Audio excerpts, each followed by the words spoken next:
الحمد للہ وکفا والصلاة والسلام علی عبادہ الذین اصطفیٰ خصوصاً علی افضلہم وخاتم النبیین محمد الامین وعلی آلہ وصحبہ اجمعین اما بعد فقد قال اللہ تبارک وتعالی کما ورد فی سورة الزخرف اعوذ باللہ من الشیطان الرجیم بسم اللہ الرحمن الرحیم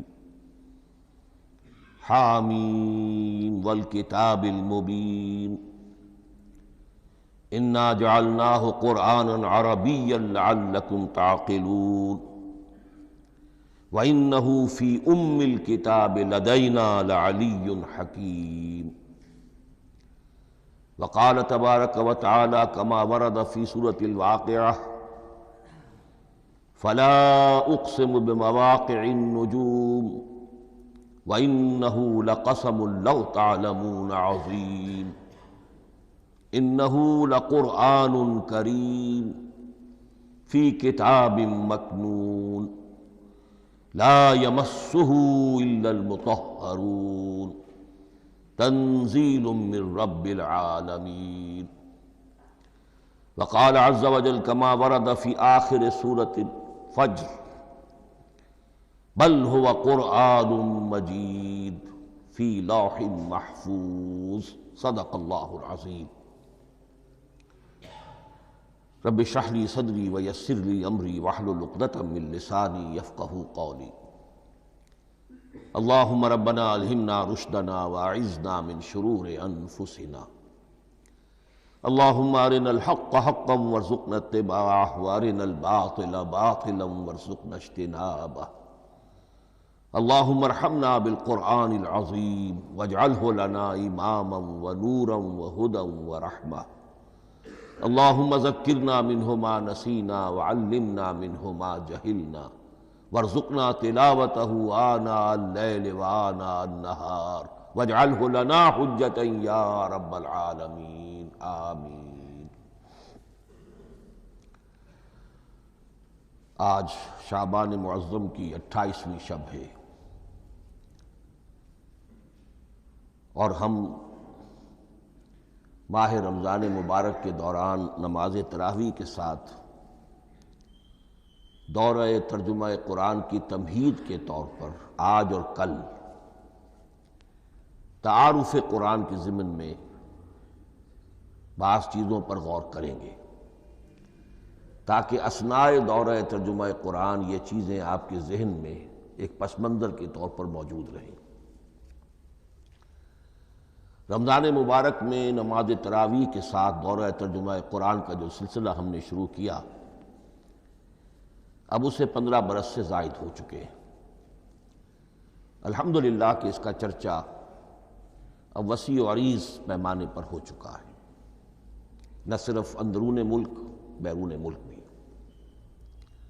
اس دوران میں خود میں نے جہاں تک مجھے یاد پڑتا ہے کم سے کم 6 مرتبہ دورہ ترجمہ قرآن کی تکمیل کی سعادت حاصل کی ہے۔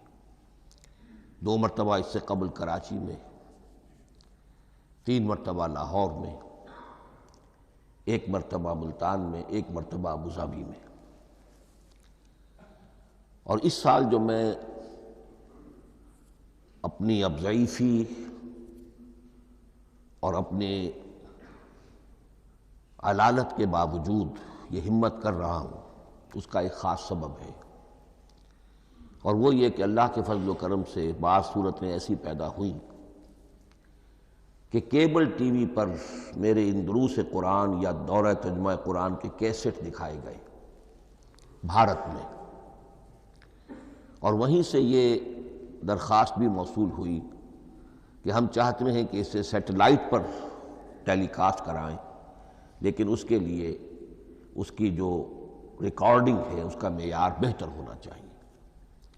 تو اس ضرورت کو پورا کرنے کے لیے میں یہ ہمت کر رہا ہوں، اگرچہ اب جو بھی عمر کی سطح ہے وَمَن نُعَمِّرْهُ نُنَكِّسُ فِي الْخَلْقِ، میری یادداشت بھی اتنی شارپ نہیں رہی ہے جتنے پہلی تھی، استحضار جو کراس ریفرنسز کا ہے وہ بھی اب اتنا نہیں ہے جتنا کہ پہلے تھا، اور کبھی کبھی میری زبان لڑکھڑاتی بھی ہے۔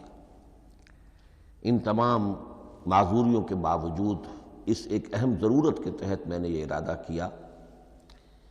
میں خود بھی اللہ سے دعا کرتا ہوں، آپ بھی اللہ سے دعا فرمائیں کہ اس ارادے کی تکمیل ہو جائے، اور اس سلسلے کو اللہ تعالیٰ اپنے کلام پاک کے پیغام اور علم اور حکمت کی ایک بڑے پیمانے پر پورے عالم انسانیت میں پھیلانے کا ذریعہ بنا دے۔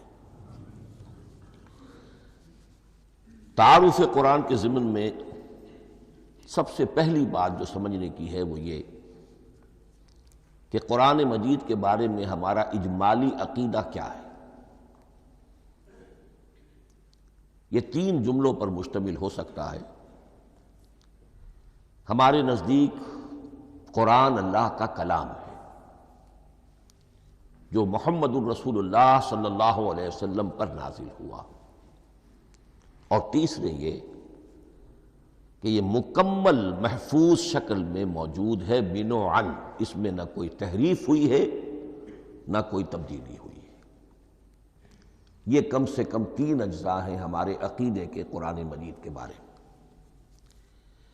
لیکن اب اس کی کچھ علمی توضیحات۔ سب سے پہلے یہ کہ کلام ہونا، اس کا اللہ کا کلام ہونا، اس لیے کہ آپ کے علم میں ہے کہ تورات جو حضرت موسیٰ علیہ السلام کو دی گئی تھی وہ لکھی ہوئی شکل میں پتھر کی تختیوں پر لکھی ہوئی صورت میں دی گئی تھی، اور قرآن مجید کی تنزیل جو محمد رسول اللہ صلی اللہ علیہ وسلم پر ہوئی ہے وہ ایک مختلف صورت میں ہوئی ہے۔ اس کو قرآن مجید خود اللہ کا کلام قرار دیتا ہے۔ چنانچہ سورہ توبہ کی آیت ہے، آیت نمبر 6، وَإِنْ أَحَدٌ مِّنَ الْمُشْرِكِينَ اسْتَجَارَكَ فَأَجِرْهُ حَتَّى يَسْمَعَ كَلَامَ اللَّهِ ثُمَّ أَبْلِغْهُ مَأْمَنَهُ۔ جب ہجرت کے 9ویں سال آخری وارننگ دی گئی تھی مشرکین عرب کو کہ اب صرف تمہیں چند مہینے کی مہلت دی جا رہی ہے، اس دوران میں آخری فیصلہ کر لو اسلام قبول کرنا ہے یا نہیں، اس لیے کہ اس کے بعد مشرکین عرب کے لیے کوئی رعایت نہیں ہوگی۔ جو لوگ اسلام قبول نہیں کریں گے انہیں تہہ تیغ کر دیا جائے گا۔ فَإِذَا انْسَلَخَ الْأَشْهُرُ الْحُرُمُ فَاقْتُلُوا الْمُشْرِكِينَ حَيْثُ وَجَدتُّمُوهُمْ۔ جب یہ مہلت ختم ہو جائے تو ان مشرکین کا قتل عام کرو۔ اس کی وضاحت پھر جب سورہ توبہ ہم پڑھیں گے تو اس وقت ہوگی، اس وقت یقیناً ذہن میں کچھ اشکالات آئیں گے، لیکن اس وقت اس ضمن میں تفصیلی بحث کا موقع نہیں۔ اب اس میں ایک استثناء رکھا گیا کہ ایک مشرک ہے، وہ چاہتا ہے کہ اتنا بڑا چیلنج جو ہمیں دے دیا گیا تو ہمیں موقع دیا جائے کہ ہم آئیں، آپ کے پاس بیٹھیں، کچھ دن رہیں، اللہ کا کلام سنیں، آپ کیا بات منوانا چاہتے ہیں، اس کے لیے کیا دلائل ہیں، اس کو اچھی طرح سمجھیں، اس کا ہمیں موقع ہونا چاہیے۔ اس کے لیے یہ آیت نازل ہوئی کہ وَإِنْ أَحَدٌ مِّنَ الْمُشْرِكِينَ اسْتَجَارَكَ، اے نبی اگر ان مشرکین میں سے کوئی شخص آپ سے پناہ طلب کرے فَأَجِرْهُ، اسے پناہ دیجئے، حَتَّى يَسْمَعَ كَلَامَ اللَّهِ، یہاں تک کہ وہ اللہ کا کلام سن لے۔ ثُمَّ أَبْلِغْهُ مَأْمَنًا، پھر یہ بھی نہیں کہ اسی وقت اسے کہا جائے کہ تم مانتے ہو یا نہیں مانتے، نہیں، پھر اسے اس کے امن کے مقام پر پہنچا دو۔ یہ جو آیت ہے اس میں لفظ کلیئر آ گیا کہ قرآن مجید اللہ کا کلام ہے۔ لیکن اب اسی تل کے اوٹ میں پہاڑ والا مسئلہ ہے، ٹپ آف آئس برگ، اس کے نیچے وہ کتنا بڑا تودہ ہوتا ہے۔ کلام جو ہے اللہ تعالیٰ کی صفت ہے، اور یہ بڑا مسئلہ گہرا ہے، اور علم کلام کا ایک بڑا پیچیدہ مسئلہ ہے کہ ذات باری تعالیٰ اور اس کی صفات کے مابین کیا ربط و تعلق ہے۔ آیا صفات ذات کا جز ہیں، جزو لا ینفک ہیں، حصہ ہے، یا کچھ زائد بر ذات، جس کو علامہ اقبال نے ایک جگہ کہا ہے صفات ذات حق، حق سے جدا یا عین ذات۔ یہ ہمارے علم کلام کا ایک بڑا پیچیدہ مسئلہ ہے، لیکن یہ کہ اس میں متکلمین کا جو تقریباً اجماعی فیصلہ ہے وہ دو لفظوں میں آتا لا عین ولا غیر۔ اللہ کی صفات نہ تو اس کی ذات کا عین ہے نہ اس کی ذات سے غیر ہے، بہت پیچیدہ شکل ہے، اور یہ بھی اس وقت کا میرا موضوع نہیں ہے، میں صرف کسی اور موضوع کے لیے صرف حوالے دے رہا ہوں۔ بہرحال قرآن مجید کا جو تعلق ہے ذات باری تعالیٰ کے ساتھ، وہ اس مسئلے سے بخوبی واضح ہو جاتا ہے کہ چونکہ یہ اللہ تعالیٰ کی صفت ہے، اور صفت کو ہم یہ نہیں کہہ سکتے کہ وہ ذات باری تعالیٰ سے جدا ہے، یہ بھی نہیں کہہ سکتے کہ اس کی ذات کا جزو لا ینفک ہے۔ کچھ اسی طرح کا تعلق ہے قرآن مجید کا ذات باری تعالیٰ کے ساتھ، لیکن یہ مسئلہ قرآن مجید میں خود بیان ہوا، اور سورہ حشر کی آیت میں تو یہ فرمایا گیا، اللہ تعالیٰ نے اپنے اس کلام کی عظمت کو یوں بیان کیا، وہ عظمت کما ہیا، جیسے کہ وہ فی الواقع ہے، اور جس کا کہ گویا کہ پورا ادراک ہمارے لیے اپنی بہت سی محدودیتوں کی وجہ سے ممکن نہیں ہے، لیکن ایک تمثیل کے پیرائے میں سمجھایا لو انزلنا ھذا القرآن علی جبل لرأیتہ خاشعا متصدعا من خشیۃ اللہ وتلک الامثال نضربها للناس لعلہم یتفکرون۔ اگر ہم نے اس قرآن کو کسی پہاڑ پر اتار دیا ہوتا تو تم دیکھتے کہ وہ دب جاتا اور پھٹ جاتا اللہ کے خوف سے۔ اور یہ مثالیں ہیں جو ہم لوگوں کے لیے بیان کرتے ہیں تاکہ وہ غور کریں، تدبر کریں، سمجھیں۔ ما لا یدرک کلہ لا یترک کلہ، اگرچہ بتمام و کمال عظمت قرآن کا فہم ان کے لیے ممکن نہیں ہے، لیکن کسی درجے میں تو کچھ انعکاس اس کا ہو جائے، کچھ اندازہ ہو جائے، انسان اپنی ذہنی سطح کے اعتبار سے اس کی مناسبت سے کسی درجے میں عظمت قرآن کا اندازہ کر لے، تو اللہ تعالیٰ کے ان الفاظ کو سامنے رکھے کہ لو انزلنا ھذا القرآن علی جبل لرأیتہ خاشعا متصدعا من خشیۃ اللہ۔ اب اس آیت کو سمجھنے کے لیے سورہ اعراف کی آیت نمبر 143 کو سمجھنا ہوگا، اسی اصول کے تحت کہ القرآن یفسر بعضہ بعضا، قرآن کا ایک حصہ دوسرے حصے کی تشریح کرتا ہے۔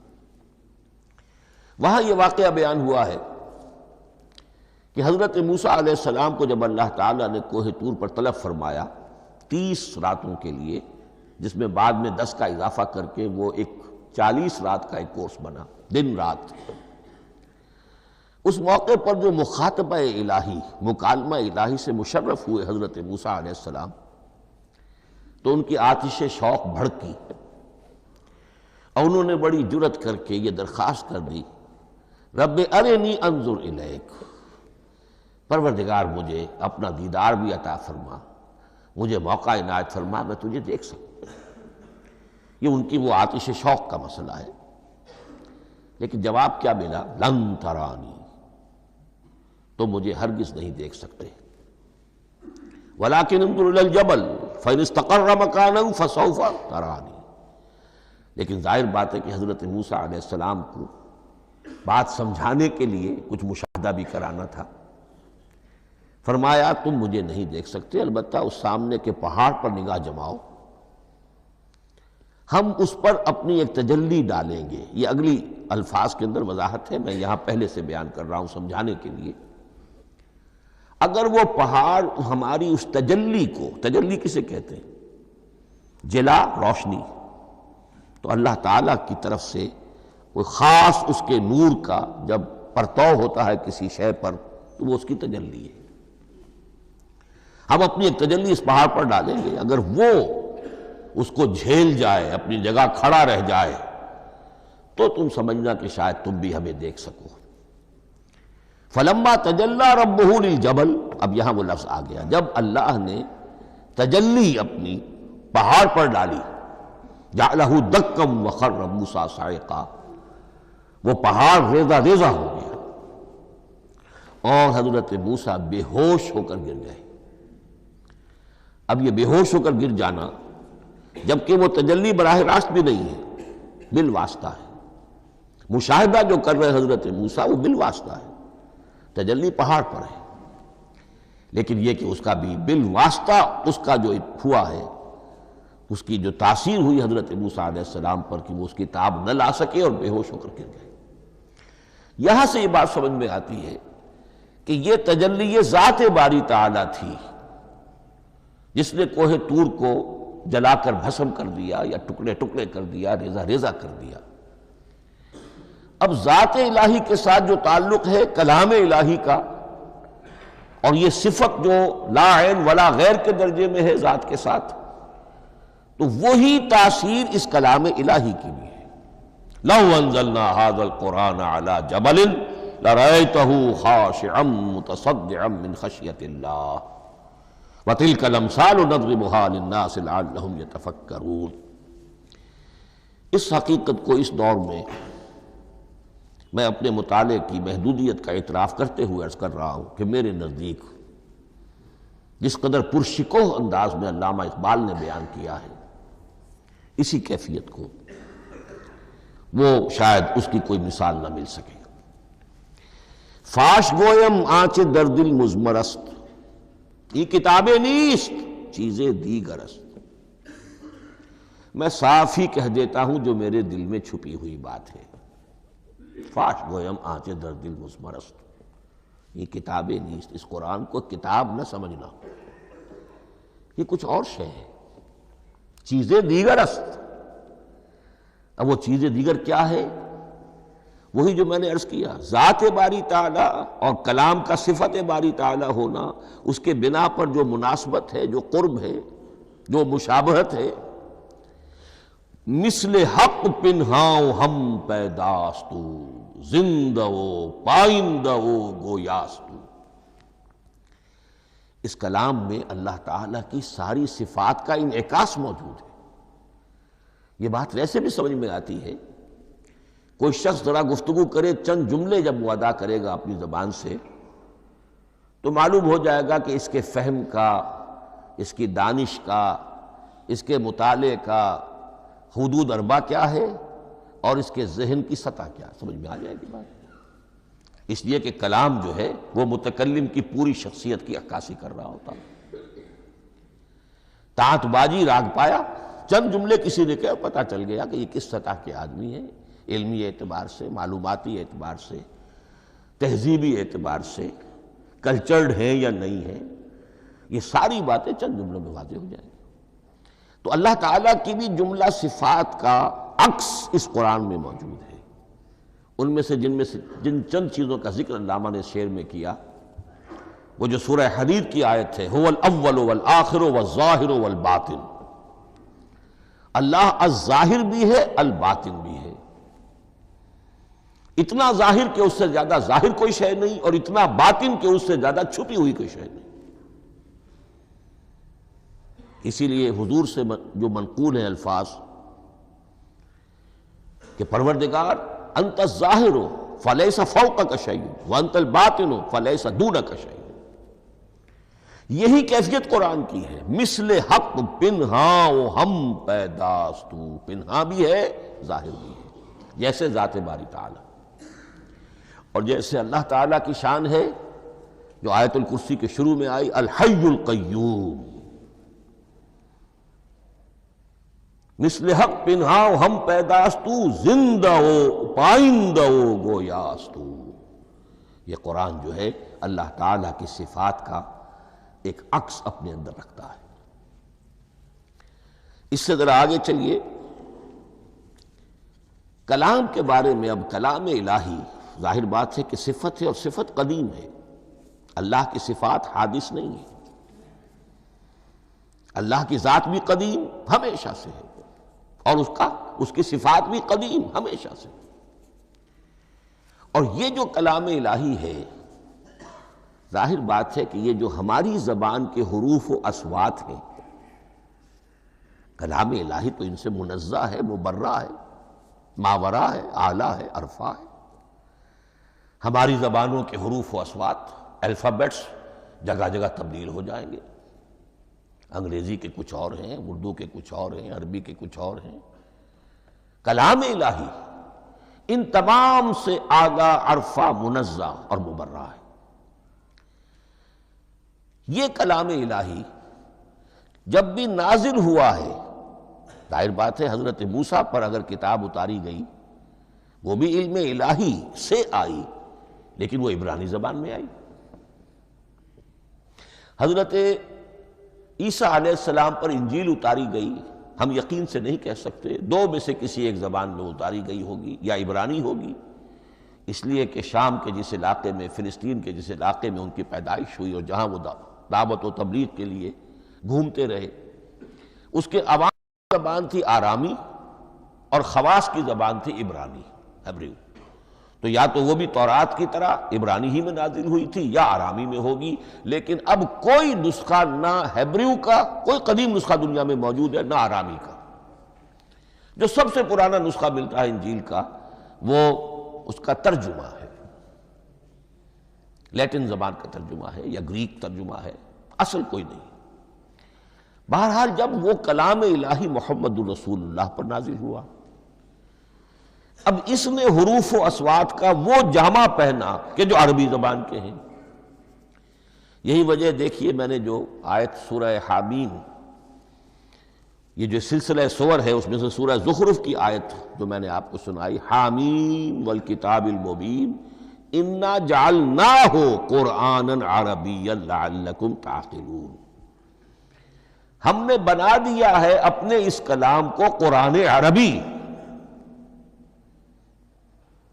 اس کو عربی حروف و اصوات کا جامہ ہم نے پہنا دیا ہے، انا جعلناہ قرآنا عربیا لعلکم تعقلون، کہ چونکہ مخاطب اول جو قوم تھی امیین، ان کی زبان عربی تھی، لعلکم تعقلون، تاکہ تم اس کو سمجھ سکو۔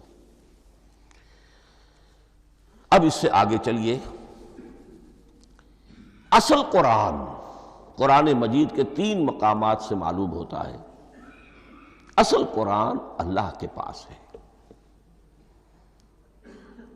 یہ قرآن جو ہمارے پاس ہے مصحف عثمان رضی اللہ تعالی عنہ، یہ اس قرآن کی مصدقہ نقل ہے۔ اصل قرآن کہاں ہے؟ ایک جگہ فرمایا بل ہوا قرآن مجید فی لوح محفوظ، لوح محفوظ میں ہے، اصل قرآن وہاں ہے۔ اسی طریقے سے اسی سورہ زخرف کی اگلی آیت کیا ہے؟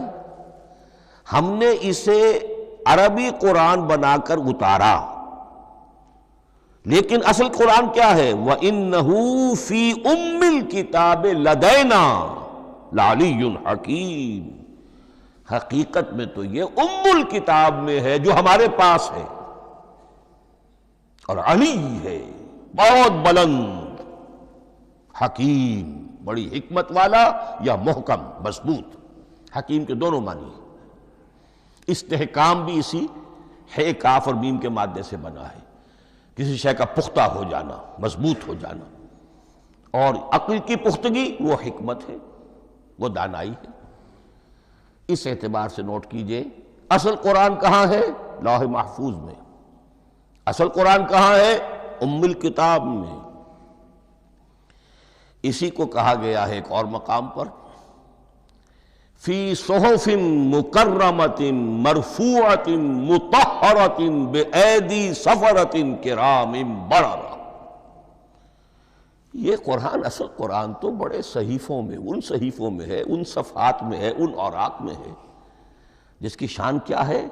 مکرمۃ، ان کی انتہائی تعظیم کی جاتی ہے، مطہرۃ، نہایت پاک صحیفے، فی صحف مکرمۃ، مرفوعۃ، بلند و بالا، مطہرۃ، بِأَيْدِي سَفَرَةٍ كِرَامٍ بَرَرَةٍ، ان فرشتوں کے ہاتھ میں جو بہت باعزت، بہت اونچے درجے کے، ان کے ہاتھوں میں ہے۔ وہ لوگ ہیں کہ جن کی تحویل میں ہے یہ کلام پاک، فی صحف مکرمۃ مرفوعۃ مطہرۃ بِأَيْدِي سَفَرَةٍ كِرَامٍ بَرَرَةٍ۔ اب اسی کو بیان کیا ہے سورہ واقعہ میں، فلا اقسم بمواقع النجوم، تو نہیں، میں قسم کھاتا ہوں ستاروں کے ڈوبنے کی جگہ کی۔ وَإِنَّهُ لَوْ تَعْلَمُونَ لَقَسَمٌ عَظِيمٌ وَإِنَّهُ لَقَسَمٌ لَوْ تَعْلَمُونَ عَظِيمٌ، اور اگر تم جان سکتے تو یہ بہت بڑی قسم ہے جو ہم نے کھائی ہے، بہت بڑی گواہی ہے جو ہم نے پیش کی ہے۔ اب تدریجاً اس کا انکشاف ہو رہا ہے۔ یہ آج جو تصور ہے بلیک ہولز کا، اس سے کچھ اندازہ ہوتا ہے یہ ستارے کہاں ڈوب جاتے ہیں، بڑے بڑے ستارے نسیم منسیہ ہو جاتے ہیں، ستارے نہیں پوری گیلیکسیز اس میں گم ہو جاتے ہیں، وہ مقبرے ہیں بڑی بڑی گیلیکسیز کے۔ فلا اقسم بمواقع النجوم وانہ لقسم لو تعلمون عظیم انہ لقرآن کریم، یہ قرآن ہے بہت باعزت، فی کتاب مکنون، اور یہ اس کتاب میں جو چھپی ہوئی ہے۔ یہ لؤلؤ مکنون کا لفظ آتا ہے قرآن مجید میں، جیسے موتی ہوتے ہیں انہیں چھپا کر رکھا جاتا ہے ڈبیوں میں، مخملی ڈبیوں کے اندر موتیوں کو، اسی طریقے سے فی کتاب مکنون لا یمسہ الا المطہرون، وہ صحیفے بھی بہت مطہرہ تھے اور ان کو چھو نہیں سکتے مگر وہی جو انتہائی پاک ہیں، ملائکہ مقربین، جن کے قریب سے بھی ہو کر معصیت یا گناہ کا کوئی تصور تک نہیں گزر سکتا، وہ ہیں جو اس کو چھوتے ہیں، ان کے ہاتھوں میں ہے، ان کی تحویل میں ہے۔ یہ ہے وہ چیزیں کہ جس سے اندازہ ہوا کہ اصل قرآن کہاں ہے۔ یہ جو ہمارے پاس ہے در حقیقت یہ نقل مطابق اصل ہے، مصدقہ نقل ہے۔ اب اس میں آپ سے عرض کر دوں کہ ایک بہت خوبصورت بات ہمیں جو ملتی ہے، تورات میں جو استثناء، جو صفر استثناء ہے ڈیوٹرانومی، اس کے 18ویں باب میں 18ویں اور 19ویں آیات جو ہیں اس میں ذکر موجود ہے، میں ان کے لیے انہی کے بھائیوں میں سے تیری مانند ایک نبی برپا کروں گا۔ اللہ تعالیٰ کلام فرما رہے ہیں یہاں حضرت موسیٰ علیہ السلام سے، آج بھی موجود ہے۔ اولڈ ٹیسٹمنٹ، ڈیوٹرانومی یا کتاب استثناء، سفر استثناء، اس کا 18واں باب، اس کی 18ویں اور 19ویں آیات جب چاہیں جا کر دیکھ لیں۔ میں ان کے لیے ان کے بھائیوں ہی میں سے تیری مانند ایک رسول اٹھاؤں گا، میں ان کے لیے انہی کے بھائیوں میں سے تیری مانند ایک نبی برپا کروں گا اور اپنا کلام اس کے منہ میں ڈالوں گا، اور جو کچھ میں اس سے کہوں گا وہی وہ ان سے کہے گا۔ یہ ہے جو پیشین گوئی ہے محمد الرسول اللہ صلی اللہ علیہ وسلم کی، اور یہاں وہ فرق واضح کر دیا گیا، اے موسیٰ تم سے تو یا تو ہم نے کلام کیا ہے یا تمہیں جو کتاب دی ہے وہ لکھی ہوئی دی ہے، لیکن جو نبی تیری ہی مانند میں برپا کروں گا۔ اب اس میں بھی نوٹ کرنے کی بات ہے کہ حضرت موسیٰ کے مشابہ نبی اکرم صلی اللہ علیہ وسلم کے سوا کوئی نبی نہیں۔ صاحب کتاب وہ بھی تھے، صاحب کتاب محمد بھی ہیں، صاحب امت وہ بھی تھے، اور صاحب امت محمد رسول اللہ تیری مانند۔ صاحب شریعت، حضرت عیسیٰ صاحب شریعت نہیں تھے، شریعت موسوی ہی کو نافذ کرنے کے لیے آئے تھے، ان کی حیثیت دین موسوی کے مجدد کی تھی۔ ویسے نبی تھے، اللہ کے فضل و کرم سے نبی تھے، اس میں کوئی شک نہیں، رسول تھے، لیکن یہ کہ ان کے کام کی نوعیت کیا تھی، اس لیے کہ کوئی نئی شریعت لے کر نہیں آئے۔ اب بھی انجیل میں الفاظ موجود ہیں، don't think I have come to destroy law, یہ موزائک لا جسے یہ کہتے ہیں، شریعت موسوی، وہ تم پر نافذ رہے گی، تم اس کی پابندی کرو گے، چونکہ صاحب شریعت رسول یا موسیٰ یا محمد صلی اللہ علیہ وسلم علیہ الصلوۃ والسلام۔ تو میں ان کے بھائیوں میں سے، اب بھائی کون ہوں گے؟ ظاہر بات ہے بنی اسرائیل، ان کے کزنز کون ہیں؟ بنی اسماعیل۔ بنی اسرائیلی تو جو بھی نبی ہے وہ انہی میں سے ہے، ان کے بھائیوں میں سے، تو بھائی تو ہوگا، ان کا کزن ہوگا، اب وہ کون ہے؟ بنی اسماعیل۔ آپ نے ابھی سنا ہوگا جب پیس ٹریٹی ہوئی تھی اور کلنٹن صاحب آئے تھے، اور وہاں جب شاہ حسین جو ہیں اردن کے وہ بھی آئے اور بغل گیر ہوئے تھے، اسرائیل کے وزیر اعظم تھے، تو اس وقت یہ لفظ استعمال کیا تھا صدر کلنٹن نے کہ آپ لوگ تو آپس میں کزنز ہیں، لفظ کزن استعمال کیا تھا۔ تو ان کے بھائیوں میں سے گویا کہ غیر اسرائیلی جو ان کے قریب ترین قرابت دار ہوں گے وہ بنو اسماعیل ہیں۔ تیرے مانند صاحب شریعت نبی میں برپا کروں گا، لیکن اس پر جو میرا کلام اترے گا وہ کس شکل میں اترے گا؟ میں اپنا کلام اس کے منہ میں ڈالوں گا اور پھر وہ جو کچھ کہے گا وہ وہی کہے گا جو میں نے کہا ہے۔ اب اس کے حوالے سے ایک بہت اہم بات سمجھ لیجئے، اور قرآن مجید کے دو اہم مقامات کی وضاحت اس سے ہو جائے گی۔ یہ کلام اللہ، قرآن مجید میں اس کو قول جبرائیل بھی کہا گیا ہے۔ کلام اللہ حضرت جبرائیل کے ذریعے سے جب ادا ہوا ہے تو قول جبرائیل ہے، اور پھر جب وہ محمد الرسول اللہ کی زبانی ادا ہوا تو قول رسول ہے، قول محمد ہے صلی اللہ علیہ وسلم۔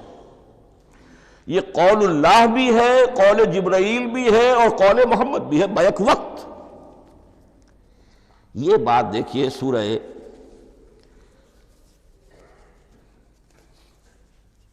اذا السماء انفجرت، اس میں یہ سورت جو الفاظ آئے ہیں، انہ لقول رسول کریم، سورۃ تکویر، اذا الشمس کورت، انہ لقول رسول کریم ذی قوت عند ذی العرش مکین مطاع ثم امین وما صاحبکم بمجنون۔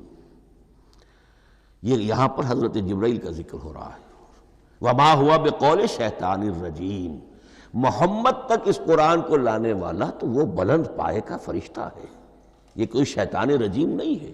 اس لیے کہ مکے والوں نے کہہ دیا تھا ہو سکتا ہے کوئی بدروح آئی ہو محمد پر، اور اس بدروح نے کوئی الٹی سیدھی بات سکھا دی ہو، نہیں۔ انہ لقول رسول کریم، یہاں رسول کریم کون ہے؟ حضرت جبرائیل۔ انہ لقول رسول کریم ذی قوت عند ذی العرش مکین، بڑی قوت والا اور جس کا بڑا اونچا مقام اور مرتبہ ہے عرش والے کے قریب۔ ذی قوت عند ذی العرش مکین مطاع ثم امین، وہ فرشتوں کے مطاع ہیں، فرشتے ان کی اطاعت کرتے ہیں، فرشتوں کے سردار ہیں، اور پھر ساتھ ہی پورے امین ہیں، جبرائیل امین، یہ ہم لفظ استعمال کرتے ہیں۔ اور اس کے بعد آگے جا کے فرمایا وَمَا هُوَ بِقَوْلِ شَيْطَانِ الرَّجِيمِ، یہ کسی شیطان رجیم کا قول نہیں ہے۔ اب یہاں اس سورہ تکویر میں قرآن کو قول جبرائیل قرار دیا گیا، لیکن سورۃ الحاقہ میں چلیے، اس کے آخر میں آتا ہے إِنَّهُ لَقَوْلُ رَسُولٍ كَرِيمٍ وَمَا هُوَ بِقَوْلِ شَاعِرٍ قَلِيلًا مَا تُؤْمِنُونَ وَلَا بِقَوْلِ كَاهِنٍ قلیلا ما تذکرون تنزیل من رب العالمین۔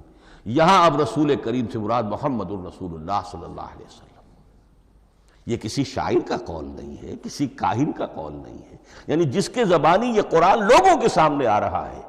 جبرائیل کا قول ہو کر تو محمد پر نازل ہوا صلی اللہ علیہ وسلم، لیکن اب لوگوں کے سامنے وہ قول محمد بن کر آ رہا۔ انہ لقول رسول کریم وما ہوا بقول شاعر قلیلا ما تؤمنون ولا بقول کاہن قلیلا ما تذکرون تنزیل من رب العالمین۔ تو قرآن مجید کلام اللہ ہے، پھر وہ قول جبرائیل بنا جب جبرائیل نے آ کر محمد کو سنایا، اور پھر وہ قول محمد بنا جب محمد کی زبان مبارک سے لوگوں نے اسے سنا، اہل عرب نے سنا، اور پھر وہ بات پھیلتی چلی گئی۔ اب آخری بحث اس موضوع پر جو ہے وہ یہ ہے، کلام الہی کی 3 صورتیں ہیں جو قرآن مجید میں سورہ شورى کی آیت نمبر 51 میں بیان ہوئی ہے۔ وَمَا كَانَ لِبَشَرٍ أَن يُكَلِّمَهُ اللَّهُ، کسی بشر، کسی انسان کی یہ حیثیت نہیں ہے، مقام نہیں ہے کہ اللہ اس سے کلام کرے۔ یہ نہیں کہا کہ اللہ کے لیے ممکن نہیں ہے، نہیں، اللہ کے لیے تو ہر شے ممکن ہے، لیکن کسی بشر کا یہ مقام نہیں ہے کہ اللہ اس سے کلام کرے۔ مخلوق ہے، بشر ہے۔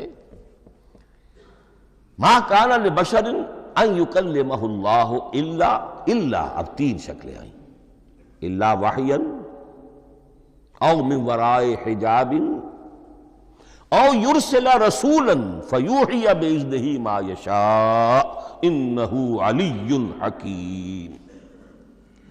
3 صورتیں ہیں کلام الہی کی۔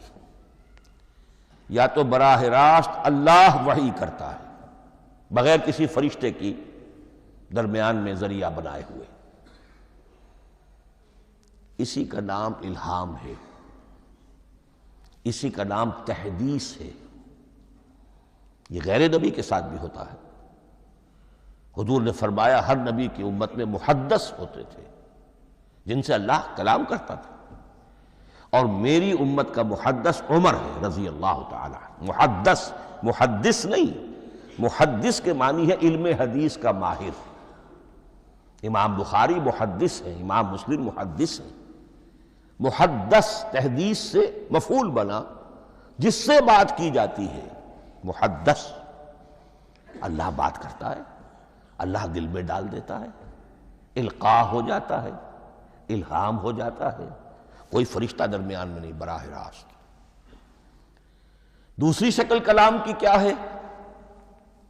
او من ورائے حجاب، یہ ہمارے علم کی حد تک صرف حضرت موسیٰ علیہ السلام کی شان ہے، استثنائی شان ہے۔ وَكَلَّمَ اللَّهُ مُوسَىٰ تَكْلِيمًا، اور موسیٰ کے ساتھ تو اللہ نے کلام فرمایا جیسے کہ کلام کیا جاتا ہے۔ فرق کیا تھا؟ من ورائے حجاب، پردہ تھا، دیکھ نہیں سکتے تھے، تبھی تو ان کی وہ آتش شوق بھڑکی تھی۔ کیا قیامت ہے کہ چلمن سے لگے بیٹھے ہیں، صاف چھٹتے بھی نہیں، سامنے آتے بھی نہیں، کلام بھی فرما رہے ہیں لیکن یہ کہ بات مجھے دیدار عطا کرنے کے لیے تیار نہیں، رب ارنی انظر الیک۔ لیکن یہ جو کلام ہے ہمارے علم کی حد تک براہ راست اس دنیا میں حضور سے ہوا ہے معراج کی شب، لیکن وہ 7ویں آسمان پر ہوا۔ اس دنیا میں ہمارے علم کی حد تک یہ کلام براہ راست من ورائے حجاب صرف حضرت موسیٰ علیہ السلام کی استثنائی شان ہے۔ اور تیسرا ہے او یرسل رسولا فیوحی باذنہ ما یشاء، یا تیسری صورت یہ کہ اللہ کسی پیغامبر کو بھیجتا ہے جو وحی کرتا ہے جو اللہ چاہتا ہے۔ یہ تیسری شکل ہے وحی کی۔ قرآن مجید اس تیسری شکل میں نازل ہوا ہے محمد الرسول اللہ صلی اللہ علیہ وسلم پر۔ حضور کو جو الہام ہو جاتے تھے، جو حضور کو القاء ہو جاتا تھا، جو آپ کے دل میں براہ راست اللہ کی طرف سے وحی آتی تھی، وہ قرآن میں شامل نہیں ہے۔ اگرچہ حضور کے خواب بھی سچے تھے، وہ بھی اللہ کی طرف سے ہوتے تھے، شیطان کی آمیزش نہیں ہو سکتی تھی، لیکن یہ بھی قرآن میں شامل نہیں ہے۔ قرآن میں شامل ہے تیسری قسم کی وحی، او یرسل رسولا، پھر ہم بھیجتے ہیں ایک پیغامبر کو فرشتوں میں سے۔ اللہ یستفی من الملائکۃ رسلا ومن الناس، اللہ چن لیتا ہے فرشتوں میں سے بھی اپنا پیغامبر اور انسانوں میں سے بھی۔ تو فرشتے کے ذریعے سے ایک فرشتہ جو اللہ سے لیتا ہے اور انسان رسول انسان تک پہنچا دیتا ہے۔ اب وہ رسول انسان، رسول بشر جو ہے وہ اپنے ہم نوع ہم جنس لوگوں کو پہنچاتا ہے۔ تو اللہ یستفی من الملائکۃ رسلا ومن الناس، یہاں وہی بات فرمائی او یرسل رسولا فیوحی باذنہ ما یشاء، پھر وہ وحی کرتا ہے اللہ کے حکم سے جو اللہ چاہتا ہے۔ یہ کلام الہی کی یہ تیسری شکل ہے جو محمد الرسول اللہ صلی اللہ علیہ وسلم پر نازل ہوا، اور وہ ہے قرآن حکیم۔ اب ایک اور بحث جو علمی ہے وہ یہ ہے کہ حضور پر جو اس کا نزول ہوا اس کی کیفیات کیا تھی۔ دو الفاظ استعمال ہوتے ہیں، انزال بھی اور تنزیل بھی۔ ان دونوں میں فرق کیا ہے اس کو نوٹ کر لینا چاہیے۔ لغوی اعتبار سے جان لینا چاہیے، نزل ینزل کسی کا خود اترنا، نازل ہونا، اترنا۔ انزل ینزل دفعتاً اتار دینا، کسی اور نے کسی شے کو دفعتاً نیچے اتار دیا۔ یہی مفہوم نزلہ کے ساتھ بے لگ جائے تو آ جاتا ہے، با کے ساتھ نزلہ بہی، یہ اتارنے کے مفہوم میں آئے گا۔ لفظی ترجمہ یہ بھی کر سکتے وہ اترا اس شے کے ساتھ۔ نزلہ بہ الروح الامین، اس کو لے کر نازل ہوا خود روح الامین فرشتہ علی قلبک، اے محمد صلی اللہ علیہ وسلم آپ کے قلب مبارک پر۔ تو نزلہ بے اور انزال اس کے معنی ایک ہی ہے۔ لیکن اگلا لفظ ہے تنزیل، نزل ینزل تنزیلا، اس کے معنی ہے رفتہ رفتہ، تدریجاً، نجمن نجمن، تھوڑا تھوڑا کر کے، وقفے وقفے سے اتارنا۔ جیسے عربی میں اعلام کہیں گے، کسی کو کچھ بتا دینا، باخبر کر دینا، مطلع کر دینا، بھائی مطلع کر دیا میں نے، اب تم جانو تمہارا کام، یہ اعلام کہلائے گا۔ تعلیم کسے کہتے ہیں؟ سکھانا، درجہ بدرجہ، دیکھنا اس کی استعداد کیا ہے، آج یہ کیا بات سمجھ سکتا ہے، میں اتنے ہی درجے تک سمجھاؤں، اب کل میں اسے مزید سمجھاؤں گا، پرسوں مزید سمجھاؤں گا، یہ درجہ بدرجہ کسی شے کو سمجھانا، یہ تعلیم ہے۔ تو انزل ینزل انزالا، یہ ہے اتار دینا دفعتاً، اور نزل ینزل تنزیلا، یہ ہے تدریجاً اتارنا۔ اب قرآن مجید کے لیے یہ دونوں الفاظ مستعمل ہیں، لیلۃ القدر اور لیلۃ المبارکہ۔ اب یہ دو بھی نوٹ کر لیجئے، قرآن مجید میں چونکہ اہم مضامین کم سے کم دو جگہ پر ضرور آتے ہیں۔ انا انزلناہ فی لیلۃ القدر، یہاں انزلنا ہے، نزلنا نہیں ہے، انزلنا ہے، ہم نے اتارا اس کو لیلۃ القدر میں۔ اور باقی صورت تو آپ کو یاد ہوگی، وما ادراک ما لیلۃ القدر، لیلۃ القدر خیر من الف شہر، تنزل الملائکۃ والروح فیہا باذن ربہم من کل امر، سلام ہی حتی مطلع الفجر۔ لیکن یہ اہم مضمون قرآن مجید میں دوسری جگہ بھی ہے، سورہ دخان کے شروع میں فرمایا حامیم والکتاب المبین انا انزلناہ فی لیلۃ مبارکۃ انا کنا منذرین فیہا یفرق کل امر حکیم امرا من عندنا انا کنا مرسلین رحمتا من ربک انہ هو السمیع العلیم۔ یہ لیلۃ المبارکہ ہے، ایک ہی ہے، لیلۃ القدر اور لیلۃ المبارکہ، ان دونوں کے لیے وہی انزلنا کا لفظ آیا۔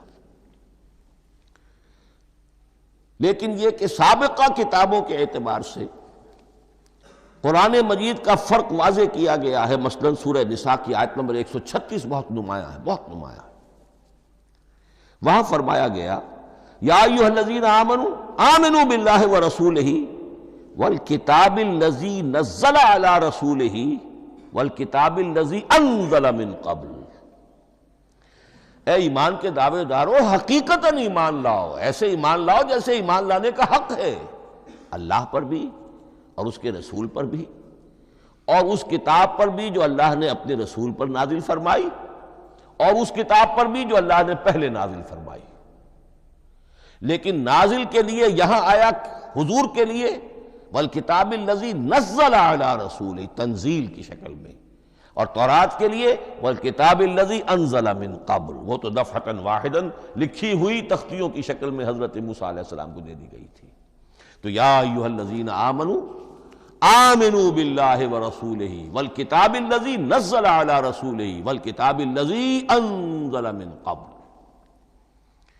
یہ جو تنزیل ہوئی ہے حضور پر، یعنی لیلۃ القدر میں جو رمضان مبارک میں ہے، پورا قرآن لوح محفوظ سے، کتاب مکنون سے، ام الکتاب سے نقل کر کے اتار دیا گیا سمائے دنیا تک۔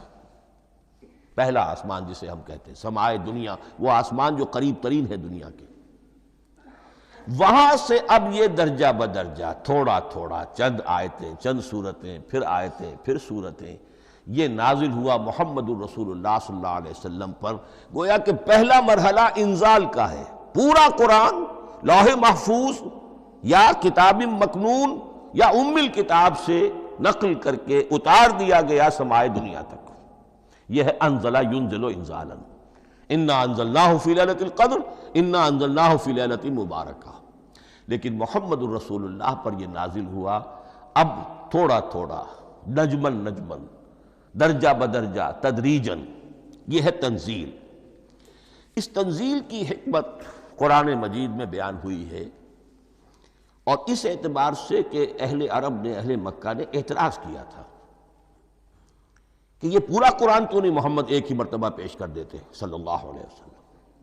اس میں جو چیز مضمر تھی وہ یہ تھی کہ چونکہ یہ حقیقت میں اللہ کا کلام نہیں ہے، یہ محمد کا اپنا کلام ہے، تو کوئی شاعر دنیا میں ایسا نہیں ہے جو ایک دم اپنا پورا دیوان دے دے، وہ تو ساری عمر میں تھوڑا تھوڑا، آج غزل کہی، کل قصیدہ کہا، پرسوں کچھ اور کہا، پھر وہ جمع ہوتا ہے تو وہ دیوان بنتا ہے۔ اسی طریقے سے تو یہ کر رہے ہیں۔ اگر یہ اللہ کا کلام ہوتا تو بیک وقت آ جاتا۔ یہ تو ذرا محنت کرتے ہیں، کچھ اس کے اندر اس کو اپنی محنت سے کوشش کر کے کچھ موضوع کرتے ہیں، کلمات، الفاظ، اور اس طریقے سے رفتہ رفتہ لے کر آ رہے ہیں۔ اس لیے ان کا اعتراض نقل ہوا ہے یہ، وَقَالَ الَّذِينَ كَفَرُوا لَوْلَا نُزِّلَ عَلَيْهِ الْقُرْآنُ جُمْلَةً وَاحِدَةً، انہوں نے کیوں نہیں اترا یہ قرآن پورا کا پورا ایک ہی بار؟ یہ اعتراض تھا۔ اس اعتراض کے جو جوابات دیے گئے ہیں وہ نوٹ کیجئے کہ لوگوں کے حق میں یہ مفید ہے، یہ پورے قرآن کا تحمل ایک وقت میں کر نہیں سکتے۔ یہ پورا قرآن تو ایک ہی مرتبہ اگر پہاڑ پر بھی اتار دیا جاتا تو وہ پھٹ جاتا، دب جاتا۔ وَقُرْآنًا فَرَقْنَاهُ لِتَقْرَأَهُ عَلَى النَّاسِ عَلَى مُكْثٍ وَنَزَّلْنَاهُ تَنزِيلًا، سورہ بنی اسرائیل آیت 106۔ یہ وہ قرآن ہے جس نے ہم نے جس کو ٹکڑے ٹکڑے کر کے، فرق نہ ہو، فرق توڑ دینا، تھوڑا تھوڑا کر کے ہم نے کر دیا، لِتَقْرَأَهُ عَلَى النَّاسِ عَلَى مُكْثٍ، تاکہ آپ اسے پڑھ کر سنائے لوگوں کو وقفے وقفے سے، تاکہ وہ سہار سکیں، سنبھال سکیں، برداشت کر سکیں۔ وَنَزَّلْنَاهُ تَنزِيلًا، اسی وجہ سے ہم نے اسے نازل کیا ہے بطرز تنزیل، بطرز انزال نہیں، بطرز تنزیل۔ وَقُرْآنًا فَرَقْنَاهُ لِتَقْرَأَهُ عَلَى النَّاسِ عَلَى مُكْثٍ وَنَزَّلْنَاهُ تَنزِيلًا۔ ایک حکمت تو ہو گئی عوام کے لیے، ایک حکمت خود رسول کے لیے صلی اللہ علیہ وسلم۔ كَذَلِكَ لِنُثَبِّتَ بِهِ فُؤَادَكَ وَرَتَّلْنَاهُ تَرْتِيلًا۔ اب ذرا نوٹ کیجئے، قلب محمدی کے لیے بھی اس پورے کلام کا ایک دم سہار آسان کام نہیں تھا۔ یہ اس لیے، یہ اسی سورہ الفرقان کی جو آیت کا میں نے ایک حصہ آپ کو سنا دیا تھا، اسی کے اندر اس کا جواب آیا ہے، اسی آیت میں، آیت نمبر 32 ہے یہ سورہ فرقان کی۔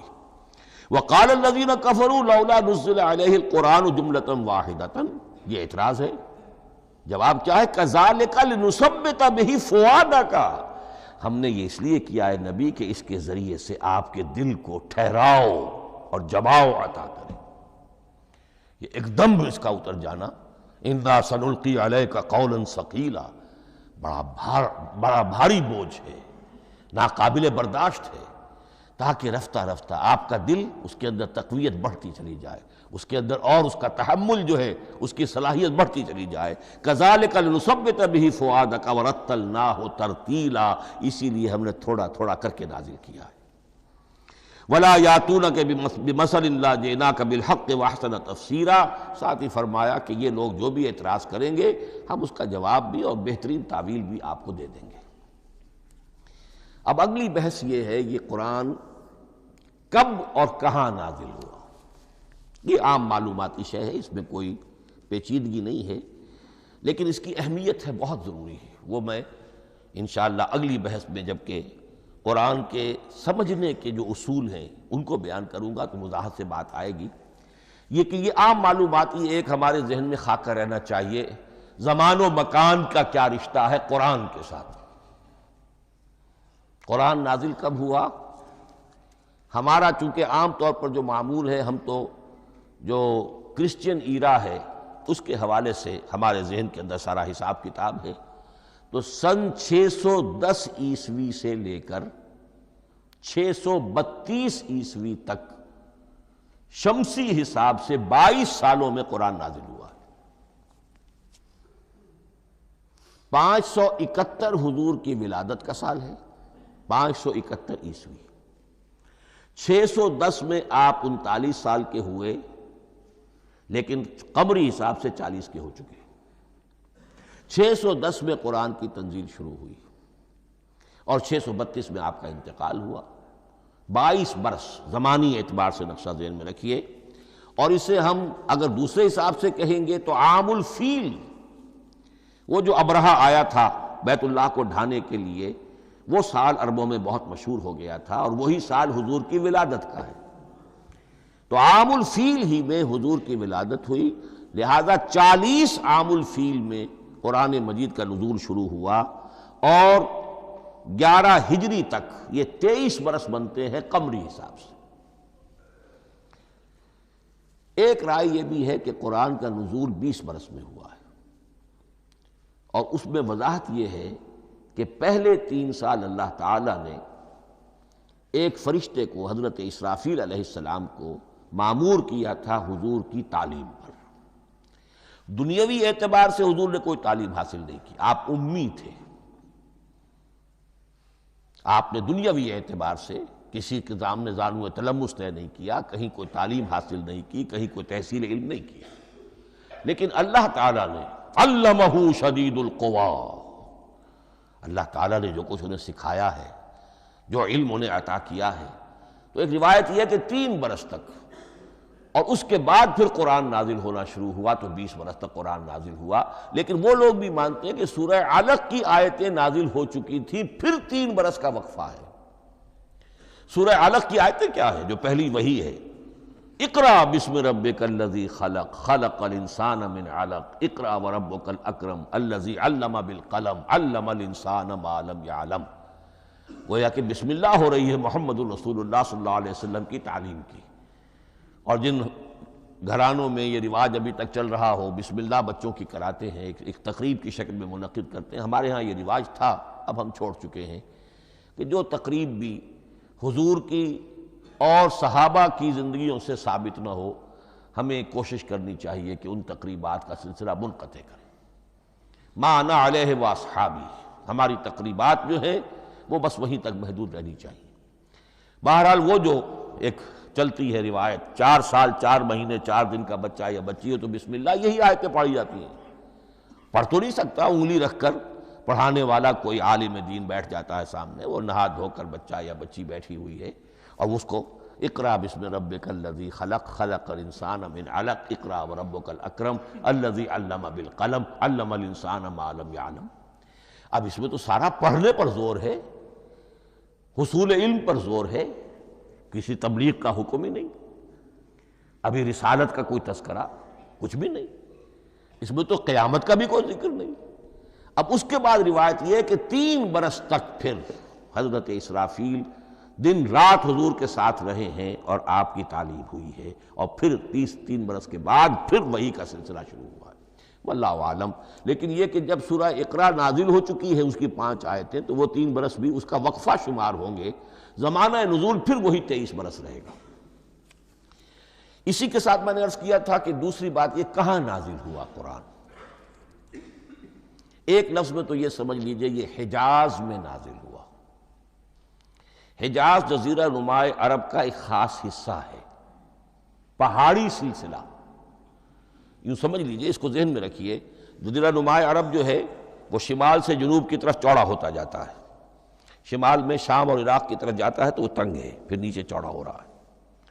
اس کا جو مغربی ساحل ہے جس پر جدہ کی بندرگاہ بھی ہے، ینبو کی بھی ہے، اس کے کہیں وہ ایک میدان شروع ہوتا ہے ساحل سے، کہیں وہ بہت مختصر ہے، کہیں خاصا چوڑا ہے، اس کو کہتے ہیں تہامہ۔ پھر ایک پہاڑی سلسلہ ہے، اس کو کہتے ہیں حجاز۔ یہ پہاڑی سلسلہ جو ہے اس کے بعد جو ہے وہ نجد کہلاتا ہے، وہ سطح مرتفع ہے، پلیچو۔ تو یہ 3 حصے ہیں جزیرہ نماء عرب کے جغرافیائی اعتبار سے، اور حجاز کہتے بھی ہیں پردے کو، حاجزن، پردہ جو 2 چیزوں کے درمیان حائل ہو جائے۔ تو یوں سمجھیے کہ یہ فلیٹ ہے نجد کا، اور یہ فلیٹ ہے میدان، یہ ہے تہامہ کا، اور درمیان میں یہ پہاڑی سلسلہ کھڑا ہوا ہے، تو یہ گویا کہ ان دونوں کو جدا کر رہا، یہ حجاز ہے۔ اس حجاز ہی کا شہر مکہ ہے، اس حجاز ہی کا شہر مدینہ ہے، اس حجاز ہی کا شہر طائف ہے، اس حجاز ہی کی آخری ٹپ سمجھ لیجئے تبوک ہے۔ تو حضور صلی اللہ علیہ وسلم کی پوری زندگی آغاز وحی کے بعد سے لے کر وہ اسی علاقے کے اندر، پہلے آپ مکے میں تھے، قرآن مجید کی جو صورتیں اس دور میں نازل ہوئیں یا آیتیں نازل وہ مکیات کہلاتی ہیں۔ پھر آپ نے ہجرت کی، اور ہجرت کر کے جب آپ جا رہے تھے اس دوران میں بھی کچھ قرآن نازل ہوا اثناء ہجرت میں۔ پھر آپ مدینے تشریف فرما ہوئے، اب وہ ہم کہتے ہیں مدنی قرآن، لیکن مدنی قرآن سارا مدینے میں نازل نہیں ہوا۔ آپ کبھی جا رہے کسی مہم پر، کسی جنگ کے لیے، غزوہ بدر کے لیے آ گئے ہیں، تو وہاں جو آیات نازل ہو رہی ہیں وہ مدینے میں تو نہیں ہو رہی. براڈ تقسیم تو یہی ہے، مکی مدنی. ہجرت سے قبل جو کچھ نازل ہوا وہ مکی، ہجرت کے بعد جو کچھ نازل ہوا وہ مدنی. لیکن صرف مدنی کہنا صحیح نہیں ہے. اثناء سفر تبوک، اتنا طویل سفر ہے آپ کا، اس کے دوران آتے جاتے قرآن نازل ہوتا رہا. لیکن یہ بات نوٹ کر لیجئے کہ پورا قرآن حجاز ہی میں نازل ہوا ہے. یہ تمام شہر، یہ تمام علاقہ حجاز کہلاتا ہے. ایک اور بحث جو ہم اسی اپنی پہلی نشست میں مکمل انشاءاللہ کر لیں گے، وہ ہے محفوظیت قرآن کی بحث. میں نے عرض کیا تھا کہ 3 چیزوں پر ہمارا عقیدہ مشتمل ہے. یہ اللہ کا کلام ہے، نمبر 1. نازل ہوا محمد الرسول اللہ پر صلی اللہ علیہ وسلم. اسی لیے ہم نے کلام سے متعلق کچھ مباحث علمی گہرائی میں اتر کر وہ سمجھے. حضور پر اس کے نزول، انزال اور تنزیل کے مختلف مراحل کو سمجھا. اب اس کی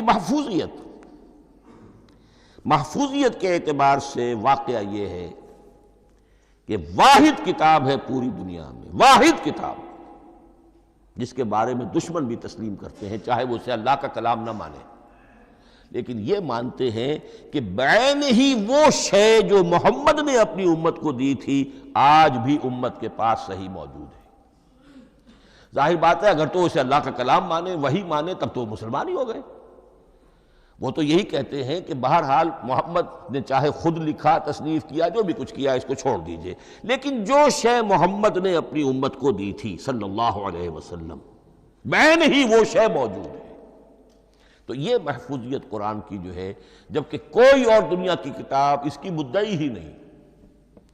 تورات والوں کا سرے سے یہ دعویٰ ہی نہیں ہے. وہ تورات تو گم ہو گئی تھی نبوکدنضر کے حملے کے وقت. اس کے بعد سے دنیا میں تورات کا وجود نہیں ہے. اور پھر 100 برس کے بعد اپنی یادداشتوں سے مرتب کی ہے یہ تورات جو آج ہمارے سامنے ہے. انجیل کا جیسا کہ میں عرض کر چکا ہوں، کوئی نسخہ جو ہے نہ عبرانی کا موجود ہے نہ آرامی زبان کا ہے. دنیا کی کوئی کتاب نہیں جو دعویٰ کر سکتی ہو. یہ قرآن جو شروع ہوتا ہے ذالک الکتاب لا ریب فیہ، یہ دعویٰ دنیا کی کسی اور کتاب نے خود کیا بھی نہیں. اس کی بھی جس قدر پرشکوہ الفاظ میں علامہ اقبال نے اس کی ترجمانی کی ہے، انہی کا حصہ ہے. حرف اورا ریب نئے، تبدیل نئے، آیش شرمندہ تاویل نئے. اس قرآن کے کسی حرف میں کوئی تحریف ہو جانا نہیں، امکان ہی نہیں. قطعی طور پر کسی لفظ کا بدل دیا جانا نہیں. حرف اورا ریب نئے، تبدیل نئے، اس میں کسی کا شک پر مبنی ہونا نہیں. آیش شرمندہ تعویل نئے. اس کی آیت کوئی بھی ایسی نہیں جسے تروڑا مروڑا جا سکے. یہ اپنی حفاظت خود کرتی ہے. لا یاتیہ الباطل من بین یدیہ ولا من خلفہ، حامیم سجدہ کی آیت نمبر 42. اس پر باطل حملہ آور ہو ہی نہیں سکتا. انا نحن نزلنا الذکر وانا لہ لحافظون، ہم ہی نے یہ الذکر نازل کیا ہے اور ہم ہی اس کی حفاظت کرنے والے ہیں. جہاں تک پہلے ٹکڑے کا تعلق ہے اس آیت مبارکہ کا، اس میں تو تورات بھی آئے گی. تورات کس نے نازل کی؟ اللہ نے نازل کی. انجیل کس نے نازل کی؟ اللہ نے نازل کی. انا انزلنا التوراۃ فیہا ھدی ونور، یہ سورہ مائدہ میں الفاظ ہیں. انجیل کے بارے میں بھی ہم نے انجیل عطا کی عیسیٰ کو، فیہ ھدی ونور. لیکن یہ کہ انا نحن نزلنا الذکر، اس کو اس قدر تاکید کے ساتھ کہہ کر وَإِنَّا لَهُ لَحَافِظُونَ، اور ہم ہی اس کے محافظ ہیں. لیکن اس موضوع پر اہم ترین مقام جو ہے قرآن مجید کا، وہ سورہ قیامہ کی یہ آیات ہے. لا تحرک بہ لسانک لتعجل بہ. جب قرآن نازل ہوتا تھا حضور جلدی جلدی زبان کو حرکت دیتے تھے، یاد کر لیں، مبادا کہیں بھول جاؤں، مبادا کوئی لفظ جو ہے تبدیل ہو جائے. یہ مشقت جو آپ جھیل رہے تھے، اس سے اللہ نے روک دیا از راہ شفقت اور محبت. لا تحرک بہ لسانک لتعجل بہ ان علینا جمعہ وقرآنہ، ہمارے ذمے ہے اس کو جمع کر دینا، آپ کے سینے میں جمع کر دیں گے اس کو. اور صرف جمع کرنا نہیں، قرآن ترتیب. قرآن ہوتا ہے پڑھا جاتا ترتیب سے. یعنی ترتیب نزولی، یہ بعد میں ہماری علیحدہ بحث بھی آئے گی کہ ترتیب نزولی اور ہے، ترتیب مصحف اور ہے، یہ ترتیب بھی ہم کروا دیں گے، یہ بھی ہمارے ذمہ ہے۔ ان علینا جمعہ وقرآنہ فاذا قرأناہ فاتبع قرآنہ، پھر جب ہم جس ترتیب سے پھر آپ کو پڑھائیں اسی ترتیب کی پیروی کیجئے۔ یہ جو ہے کہ قرآن کا جمع اور تدوین، یہ بھی اللہ تعالیٰ نے اس کی ضمانت لی، اور اس کی ترتیب بھی اللہ تعالیٰ ہی کی ضمانت سے ہے۔ اس اعتبار سے محفوظیت قرآن کے یہ دونوں پہلو ہمارے سامنے رہنے چاہیے۔ بارک اللہ لی ولکم فی القرآن العظیم ونفعنی وإیاکم بالآیات والذکر الحکیم۔